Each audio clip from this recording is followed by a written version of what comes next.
진리의 성령이 오시면 그가 너희를 모든 진리 가운데로 인도하시리니 그가 스스로 말하지 않고 오직 들은 것을 말하며 장래 일을 너희에게 알리시리라.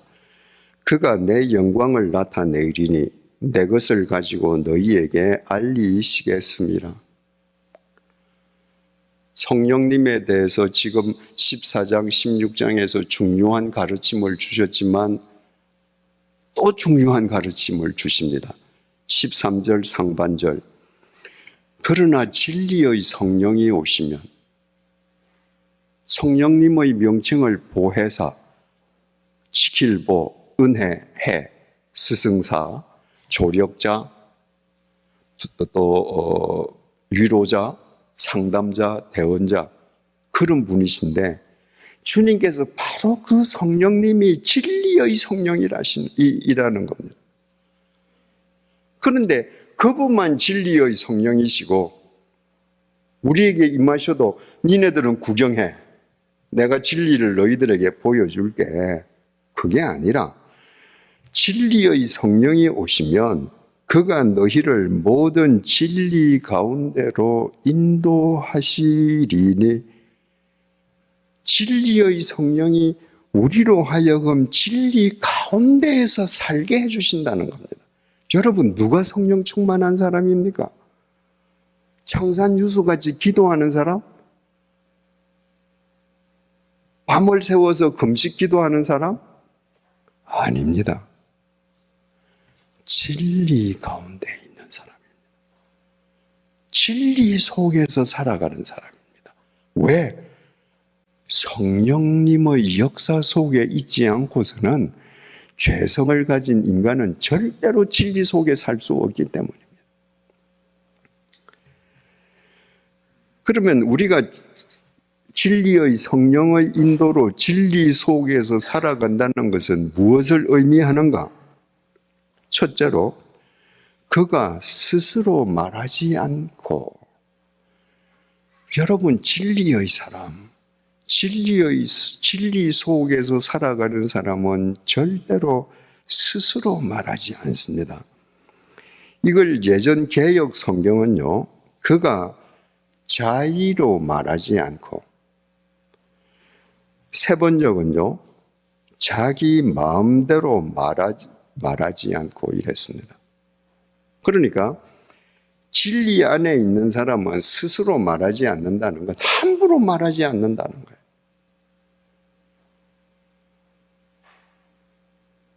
여러분, 함부로 이야기하는 사람들 절대로 성령의 사람은 아닙니다.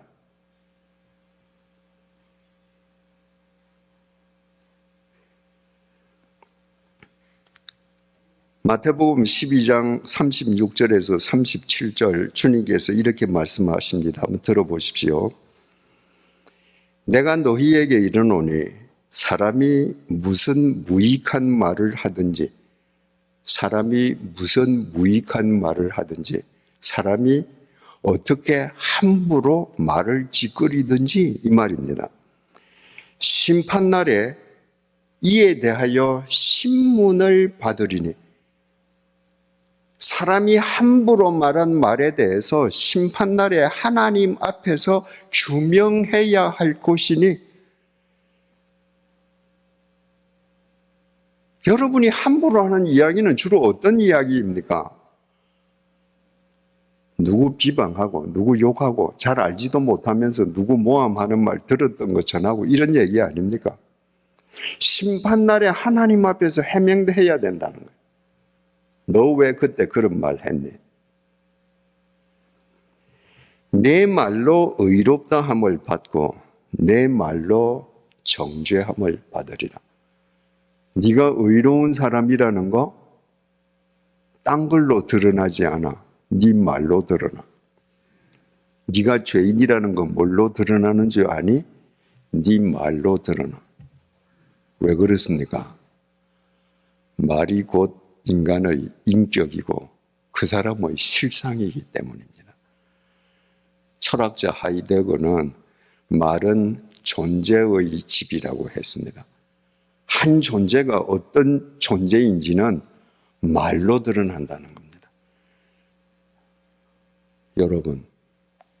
여러분이 정말 성령의 사람이 되기를 원하신다면, 여러분 속에 임해 계시는 그 성령님에게 민감한 사람이라면 지금부터 절대로 함부로 말하지 마십시오.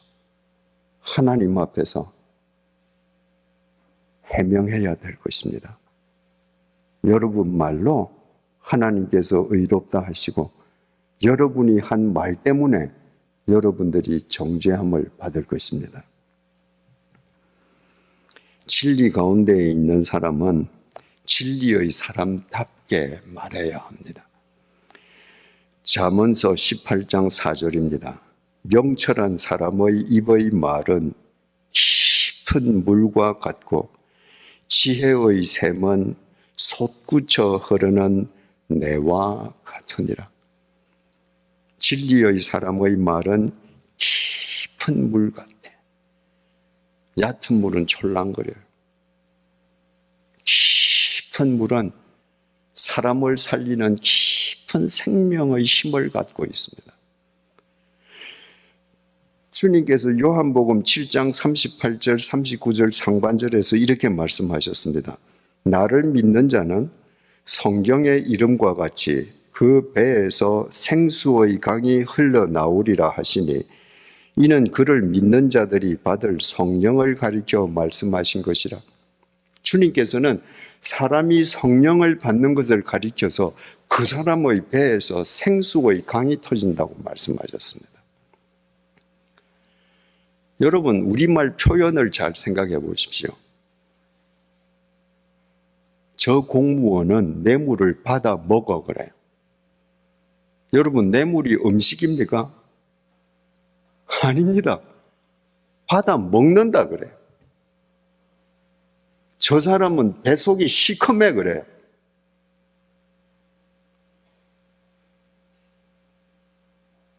사람이 어떤 인간인가? 우리 말이 배로 표현됩니다. 그런데 성령의 사람은 그 시커먼 배에서 생수의 강이 터지는 사람이다. 어떻게 함부로 말합니까? 생수의 강이 터지는 사람이라면 그 사람의 말 한마디 한마디가 함부로 하는 말이 아니라 사람을 살리는 생명의 말이 되지 않겠습니까? 두 번째로 진리 안에 거한다는 건 뭔가? 오직 들은 것을 말하며 함부로 말하지 않는 진리의 사람, 성령의 사람은 들은 것을 말한다. 주님께서 하시는 말씀, 그것을 듣고 말한다. 들은 것을 말하기 위해서는 반드시 침묵이 수반되어야 합니다. 침묵하지 않으면 들을 수 없습니다.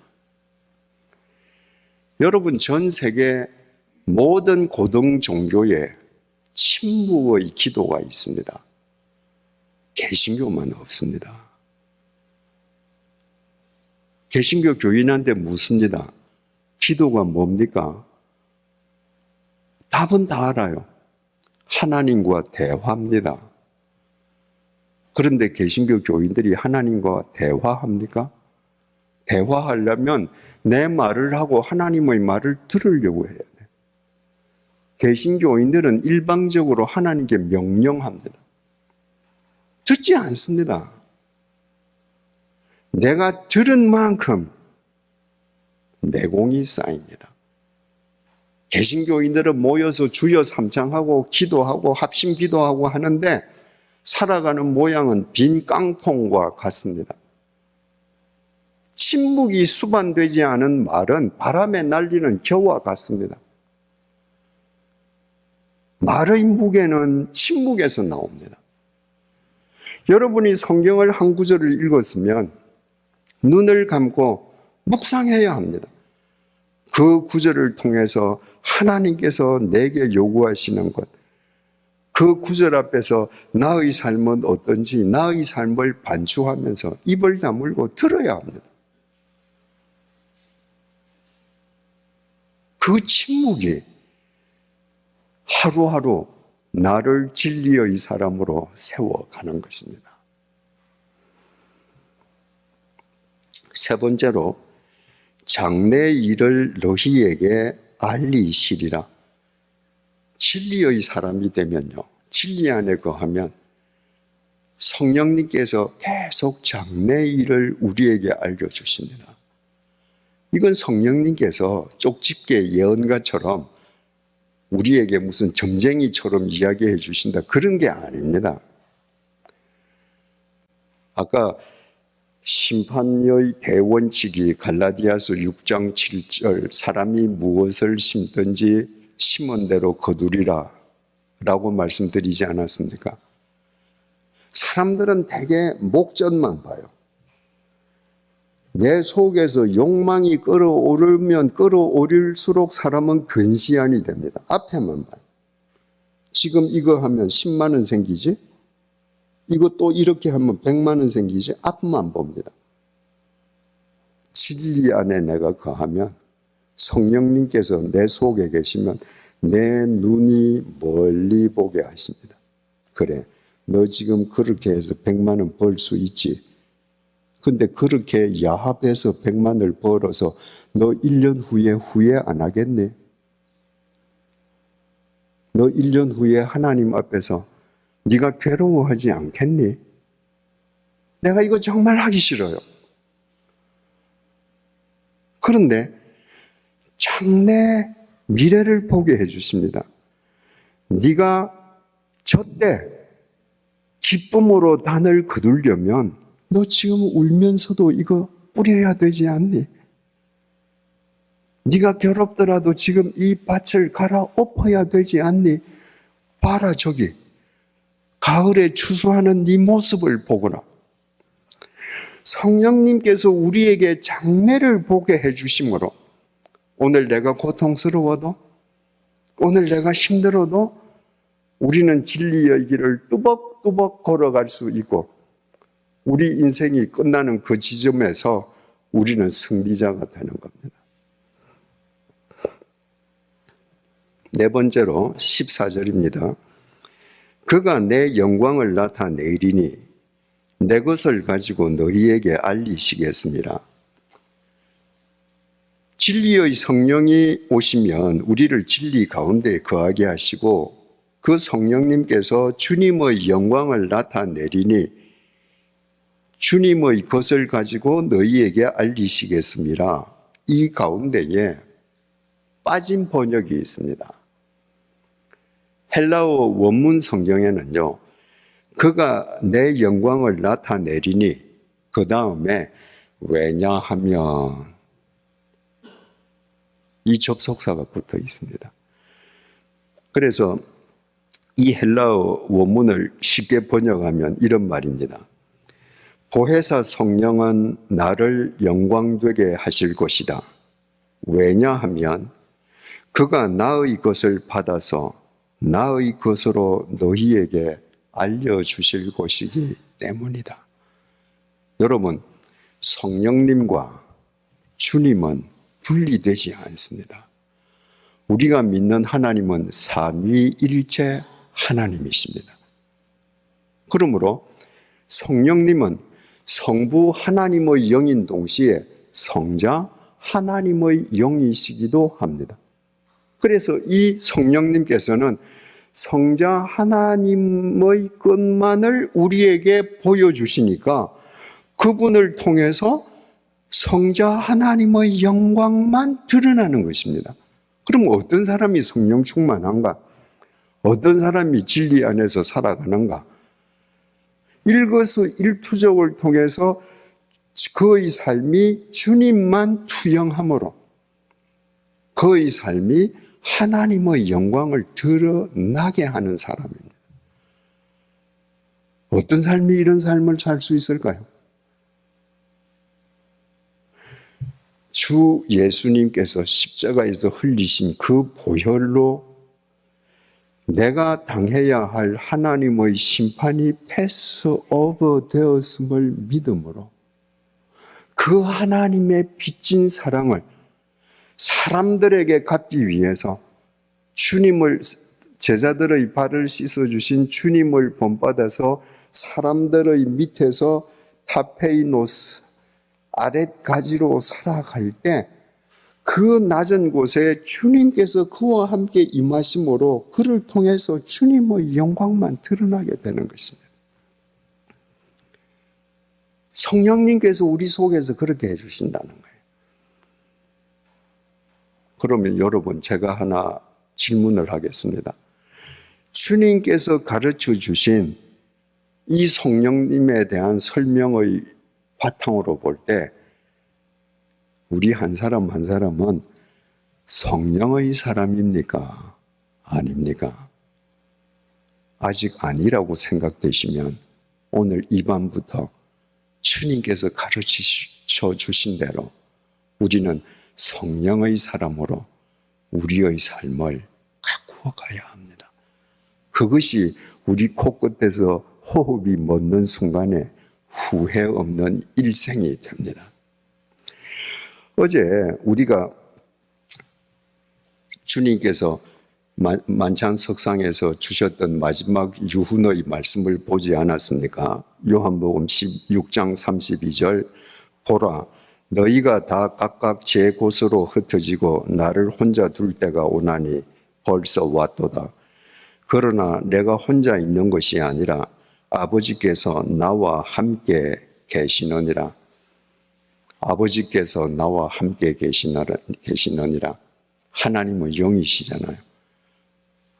그러니까 우리가 어디에 있든지 간에, 내가 어떤 상황에 있든지 간에 세상 사람이 다 나를 버렸다 할지라도 하나님의 영이, 성령님께서 나와 함께 하고 계심으로 너 그거 잊지 마라. 지금 이 말씀을 해주십니다. 성령님이 어떤 분이시기에 내가 모든 사람으로부터 버림받고 내 하는 모든 일이 무산되어서 절망의 밑바닥에서 허우적거리고 있을 때, 그때에 보혜사 성령님께서 나에게 지혜의 말씀을 담아주시고 내 속에 있는 로고스의 말씀이 내 삶을 통해 드러나게 해주시고 죄에 대해서, 의에 대해서, 심판에 대해서 일깨워 주심으로 이 가운데에서도 너 주님을 쫓아가거라. 모든 것은 합력해서 선으로 귀결된다. 가르쳐 주시는 거예요. 그 상황 속에서도 내가 함부로 말하지 않게 해주시는 겁니다.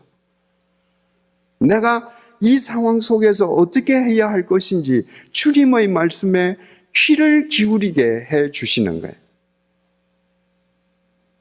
내가 이 가운데에서도 내가 손가락만 하나 움직여도 내 타페이노스의 심령 속에서 주의 영광이 드러나게 해주시는 겁니다.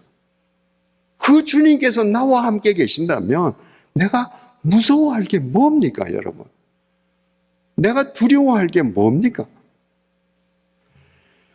다윗이 시편 21편 1절을 통해서 이렇게 고백했습니다.